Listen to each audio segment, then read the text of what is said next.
Bonjour à toutes et tous pour ce 5e live. On vous souhaite la bienvenue. Donc là, on a commencé par la fin avec la vidéo de la remise des diplômes. Vous avez reconnu nos étudiants diplômés vivre leur dernier jour d'école. Et là, on va revenir à nos terminales et à notre cycle post-bac informatique et numérique et biologie, sciences et technologies. Avec, pour présenter ces 2 formations post-bac, Alain Lousser pour présenter le cycle BIOST et Virginie Gaden pour présenter le cycle, informatique et numérique. Bienvenue à tous les 2. Donc je vais tout de suite laisser la parole à Virginie. Donc bonjour à tous. Donc je vais vous parler aujourd'hui donc des filières expertise. Donc voilà comment s'organise comment s'organise la formation ingénieur au sein de ISEN INCREA Méditerranée. Donc si vous rentrez chez nous, c'est bien sûr pour préparer un diplôme d'ingénieur reconnu par la CTI, et donc un diplôme d'ingénieur, c'est 5 ans d'études. Donc, vous devez rentrer en cycle préparatoire. Enfin, vous avez la possibilité après votre bac de rentrer en cycle préparatoire. Donc, on a 2 types de cycles préparatoires, soit le cycle d'excellence qui sont les classes CPGE, dont certains d'entre vous, j'ai vu, ont assisté au live précédent qui préparait ces filières-là. Donc, si vous n'avez pas eu l'occasion de voir le live, vous pouvez le retrouver en replay. Monsieur Laurent Albert vous a mis le lien vers ce replay. Et donc, nous, aujourd'hui, on va vous présenter plutôt les filières expertise, donc les prépas intégrés. Donc, nous avons 2 types de prépas intégrés, le cycle informatique et numérique et le cycle BIOST, donc biologie, sciences et technologies. Donc, à la suite de ces 2 années, vous rentrez après par contrôle continu au sein du cycle ingénieur qui se compose de la 3e année et après de 2 années de spécialisation que l'on appelle la M1 et la M2 qui correspondent aux 4e et 5e années. Donc, sur ces 2 dernières années, vous allez avoir le choix sur 8 options. Donc, vous avez le choix sur des options qui sont très informatiques, comme la cybersécurité, tout ce qui est développement logiciel, et puis des options qui sont un peu plus orientées électroniques, comme système embarqué ou robotique mobile. Et après, vous avez vraiment des options qui sont à cheval sur ces 2 thématiques, comme les objets connectés et Smart Energy. Vous avez aussi la possibilité de choisir une option liée à l'ingénierie d'affaires. Et puis, pour ceux qui souhaitent s'orienter plutôt vers la e-santé, nous avons aussi l'option e-santé. Donc voilà, donc pour revenir, donc là maintenant on va vraiment vous présenter les cycles experts, donc les 2 cycles, le SIN, que l'on appelle dans notre jargon, donc cycle informatique et numérique, et le BIOST. Donc ces 2 années sont organisées en fait en 4 semestres. Donc, chaque année est constituée de 2 semestres et tout au long de ces 2 années, vous allez avoir plusieurs stages à effectuer, donc 2 stages et une période aussi en pays anglophile, en plus de vos études. Et vous avez la possibilité de faire également le 2e semestre de 2e année dans une de nos universités partenaires à l'étranger. Donc, vous avez la possibilité de partir entre 4 et 6 mois à l'étranger pour étudier sur la fin de la 2e année. Donc, comment s'organise un semestre? Donc, un semestre est composé de différentes unités d'enseignement qui sont plus ou moins spécifiques à la formation choisie, mais il y a quand même un socle commun. Donc, vous avez un socle de sciences fondamentales où on va retrouver des enseignements liés à la physique, aux mathématiques, à l'électronique.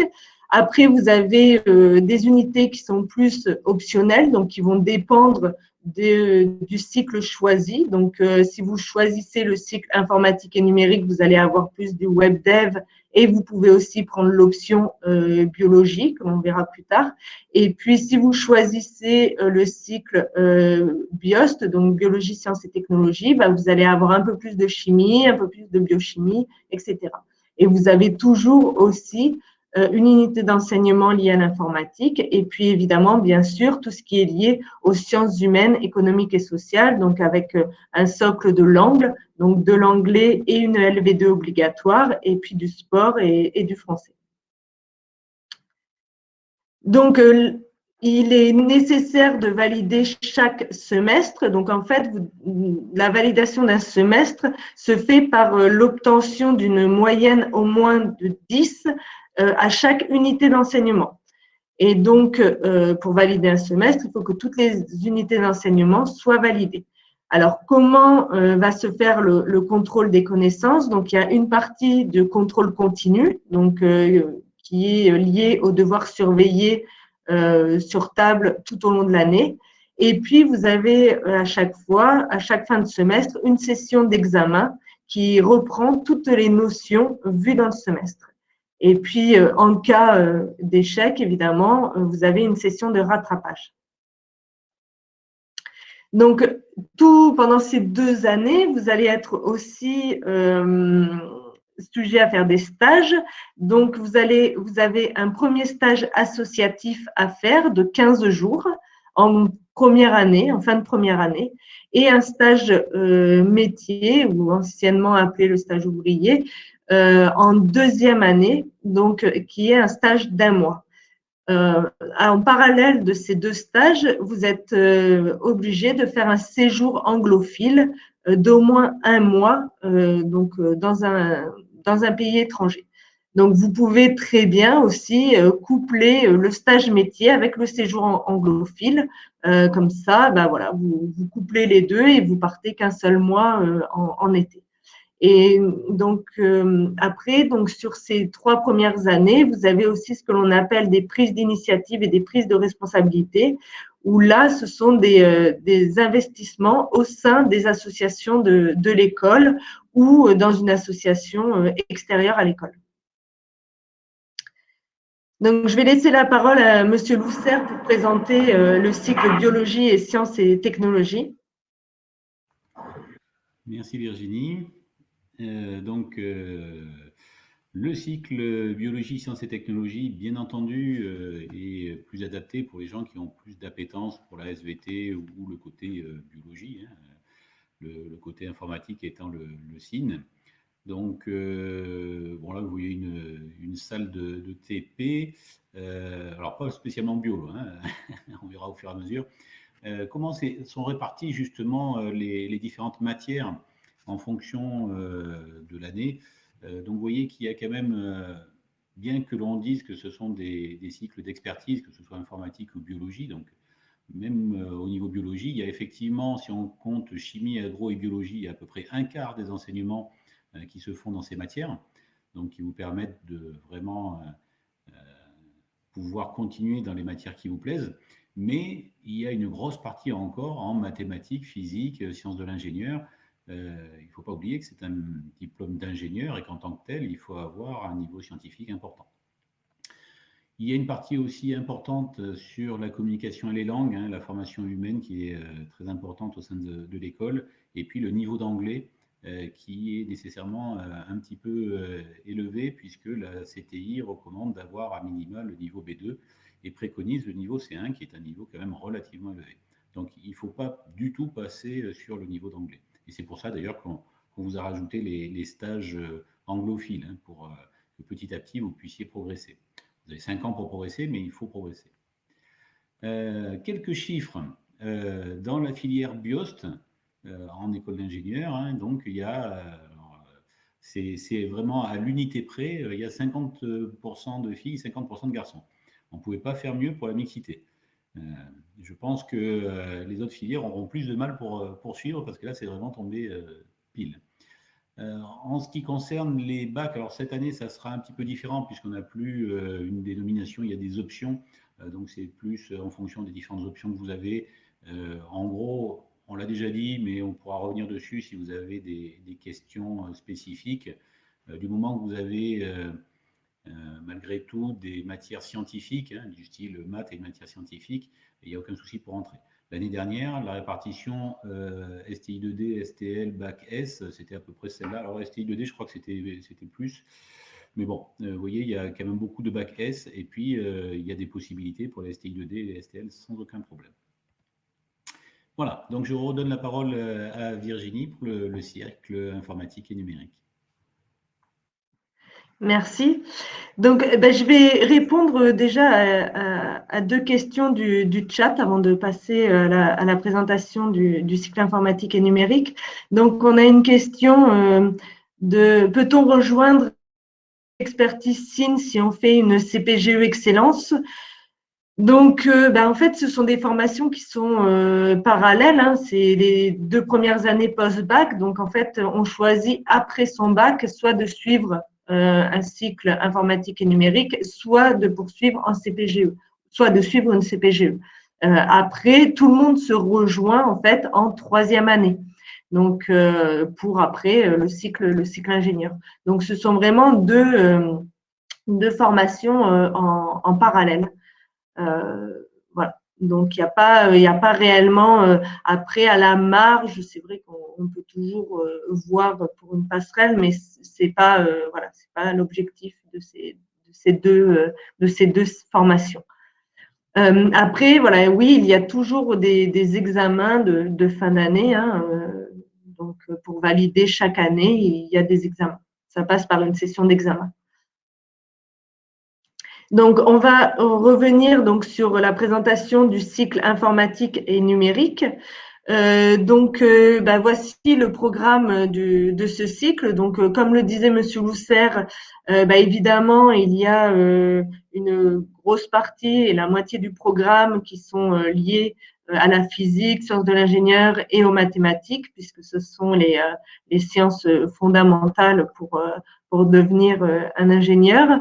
Donc après, donc suivant l'option choisie, donc si vous choisissez l'option web développement, donc vous avez un peu plus du 3/4 du programme qui sont liés à l'informatique. Donc vous pouvez aussi également donc choisir une option biologie si vous souhaitez voilà allier l'informatique à la biologie et par la suite travailler entre autres en e-santé. Et puis après, tout ce qui est communication et langue.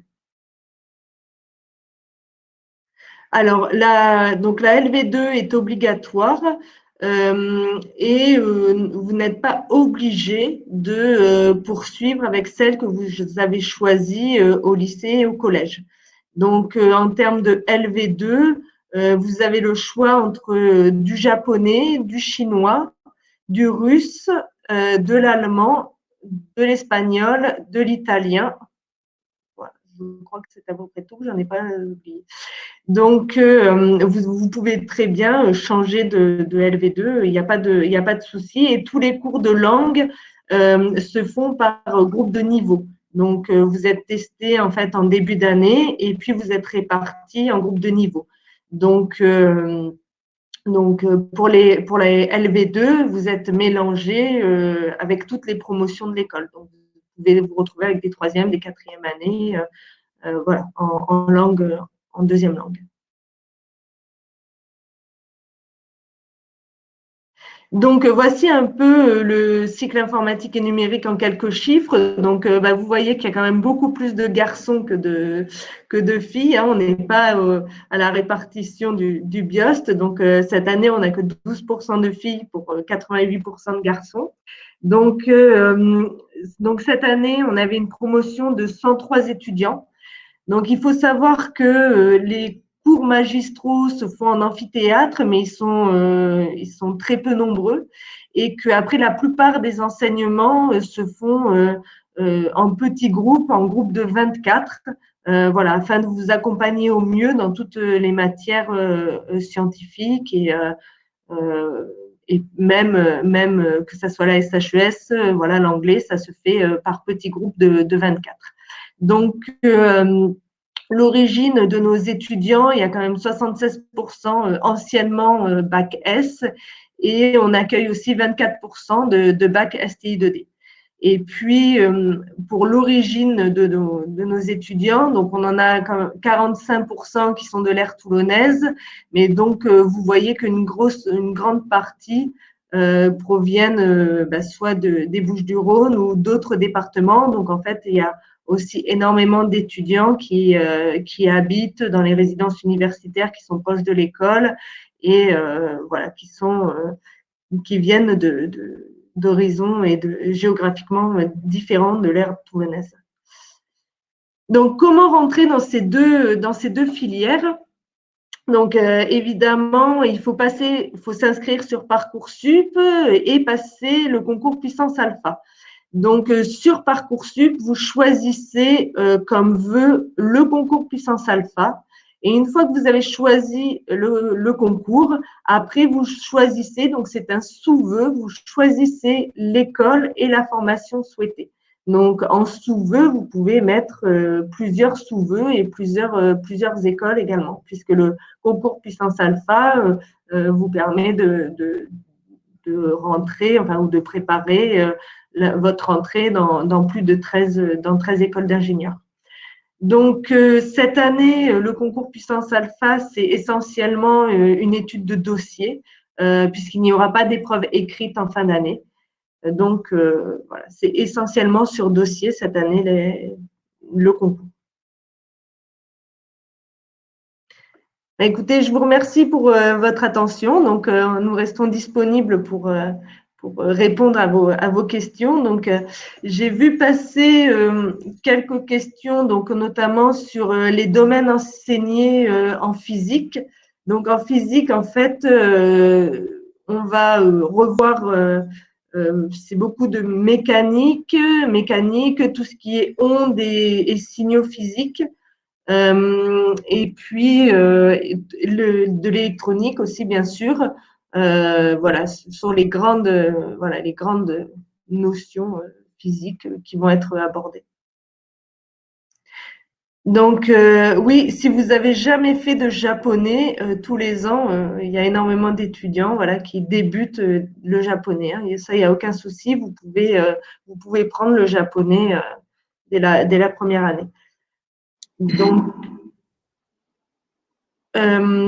les effectifs du cycle expertise, cette année, on était à une centaine d'étudiants. Mais voilà, comme je vous l'ai dit, après, la plupart des cours se font sous un format de 24 étudiants.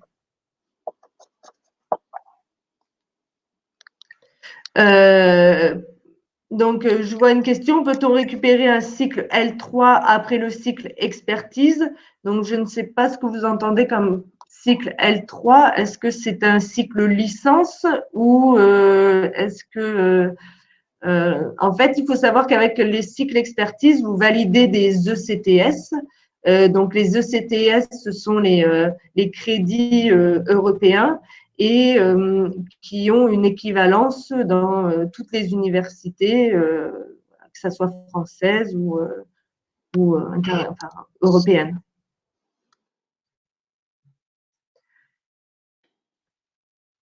Oui, la licence, ben, en fait, voilà, ça dépend ça dépend du programme de la licence et ça dépend de ce qui est reconnu ou pas par la licence. Mais je dirais que c'est pas le but premier, puisque le but, si vous rentrez chez nous après le bac, c'est vraiment de vous accompagner sur les 5 ans et vous accompagner, voilà, sur le diplôme d'ingénieur. Donc, ben, en fait, pour la LV2, il n'y a pas réellement de niveau exigé, puisque ben, il y en a qui choisissent une autre LV2 que ce qu'ils ont choisi au lycée. Donc, il y a toujours des cours de débutants. En fait, il y a des cours de débutants, d'intermédiaires et après de ceux qui sont voilà, plus à l'aise. Donc, c'est pour ça qu'on mélange aussi toutes les promotions pour avoir des groupes voilà, de pouvoir faire des groupes de niveau pour chaque langue. Juste pour préciser, il n'y a pas un niveau demandé sur la LV2 à la fin. Par contre, on demande à ce qu'il y ait quand même un peu de travail, donc on vérifiera plutôt la progression. Donc si on débute, il y a malgré tout une progression, donc c'est ça qu'on va vérifier. Ce ne sera pas le niveau final, si vous voulez. Donc après, est-ce que nous avons des partenariats d'entreprises pour les stages en première et deuxième année? Donc le stage en première année, c'est un stage associatif. Donc en début d'année, la vie étudiante organise la journée des associations. Donc au cours de cette journée, ben, vous pouvez intégrer une association de l'école et donc essayer de faire votre stage associatif dans une de ces associations-là, ou alors voilà, une association extérieure. Donc, vous avez ces deux possibilités-là.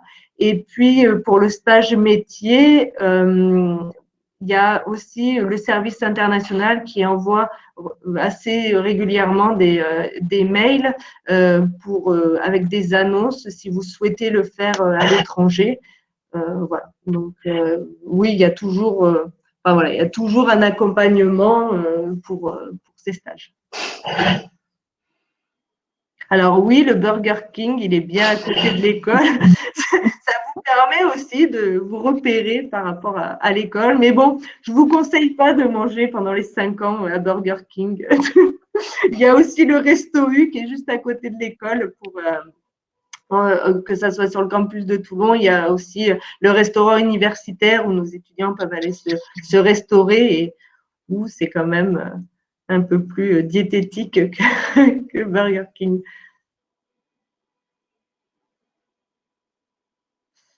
Donc, la formation BIOST, donc, vous pouvez l'intégrer soit sur le campus de Toulon, voilà, donc, ou soit sur le campus de Nîmes. Donc, l'examen du dossier, alors, on n'a pas vraiment voilà, s'il sera plus pointilleux ou pas, vu qu'il n'y aura pas d'épreuve écrite. Maintenant, donc, on organise en fait dès maintenant des journées, des JRM, donc journées entre pas R, Aurélie aide-moi. Les journées rencontres motivation. Motivation, merci. Donc les journées rencontres motivation, donc ça permet aux étudiants d'avoir un premier contact avec aussi le service des admissions ou l'équipe pédagogique. Donc, vous pouvez vous inscrire dès maintenant pour faire ces JRM et participer à ces JRM. Donc, voilà, ça permet, puisque en fait, il me semble que donc dans l'examen du dossier, donc il y a une part qui est examinée par Puissance Alpha et une autre part du dossier qui est examinée par l'école. Donc, voilà. Après, je ne pense pas qu'ils seront plus pointilleux que les autres années. Il faut savoir que les autres années, le concours n'était pas essentiellement sur les épreuves écrites. Il y avait toujours 50% de dossiers et 50% des épreuves écrites. Donc, l'étude de dossier, elle a toujours eu lieu, et sauf que cette année, voilà, ça correspond à 100%. Oui, les GRM, c'est individuellement avec voilà, un membre de l'équipe admission, de l'équipe pédagogique.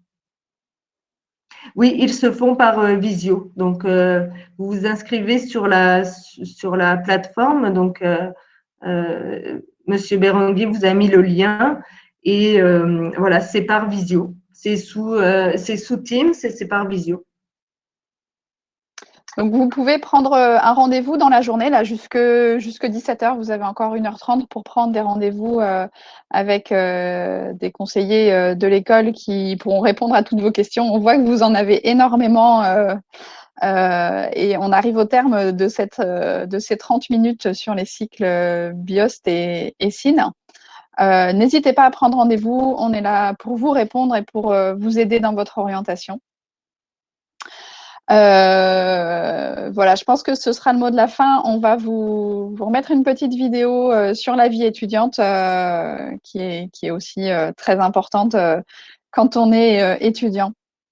Merci Virginie et merci Alain pour votre participation. Et merci à vous tous qui avez participé à ce live. Merci À tout à l'heure, à tout de suite, Au revoir. à tout de suite, à 16h, on se retrouve pour le dernier live de la journée sur les formations bachelor diplômantes Bac+3. Donc à tout à l'heure si ça vous intéresse. À bientôt. Merci à tous. Au revoir. Au revoir.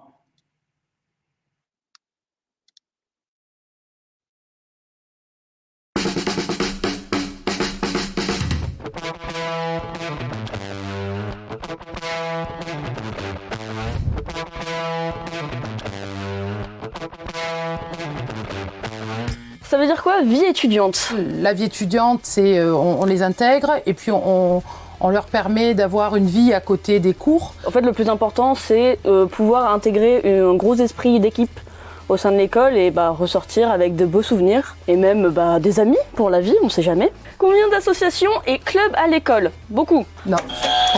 Beaucoup trop. Alors on a 7 associations, loi 1901, et une vingtaine de clubs, BDE, Bureau des étudiants, qui fédèrent l'ensemble des associations de l'école, BDA, Bureau des arts, BDS, Bureau des sports, et on permet à tous nos étudiants de participer à la vie de ces assos et pour s'épanouir d'un point de vue musical, sportif, entrepreneurial, humanitaire, écologique, voilà, toutes les thématiques qui leur permettent de devenir de belles personnes dans la société. Ah, le week-end d'intégration, c'est mort. Non, on n'en parlera pas.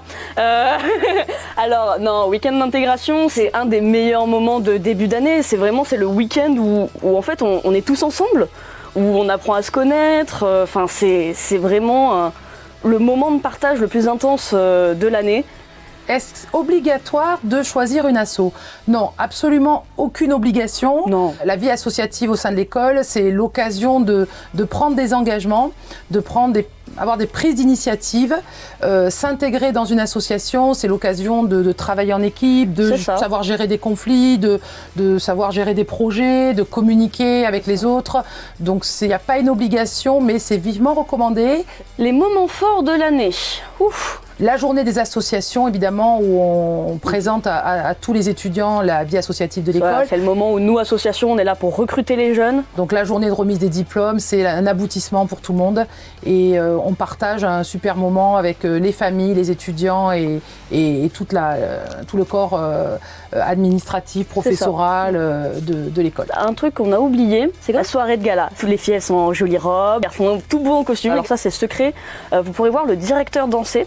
Et ça, c'est aussi un très bon moment. Les réussites et les victoires.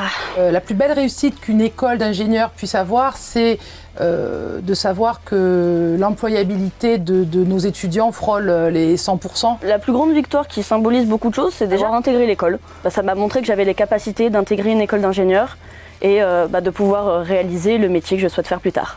Voilà.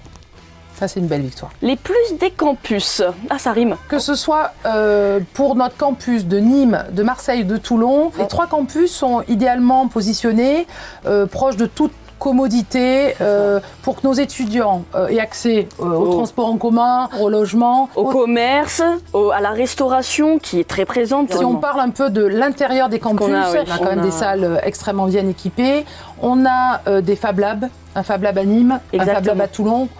Comment se passent les soirées du jeudi soir?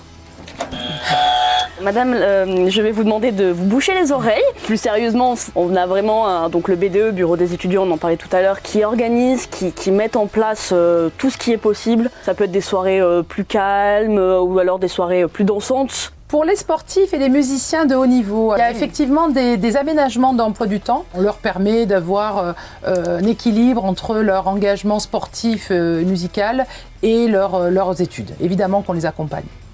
Peut-on s'investir dans plusieurs associations? Je crois que tu es un modèle vivant. Évidemment. En fait, ce qui est bien, c'est que nos jeudis après-midi sont libres. Et du coup, on peut participer à plusieurs associations. Est-ce qu'il y en a pour tous? Il y a vraiment pour toutes les passions, que l'on pratique de la musique, que l'on soit un sportif. On a Easy Streaming qui s'est créé cette année. Qui vont faire des lives sur Twitch ou ce genre de choses. Tout le monde peut exercer ce qu'il aime au sein de l'école.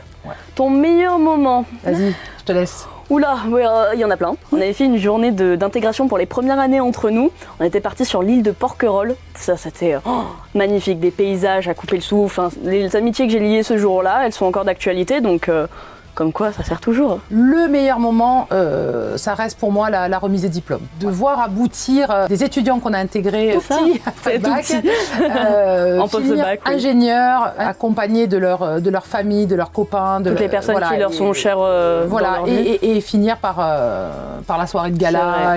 C'est un bel aboutissement. C'est vrai que quand on voit des amis réussir, je crois que c'est un des plus beaux bonheurs du monde. C'est très beau.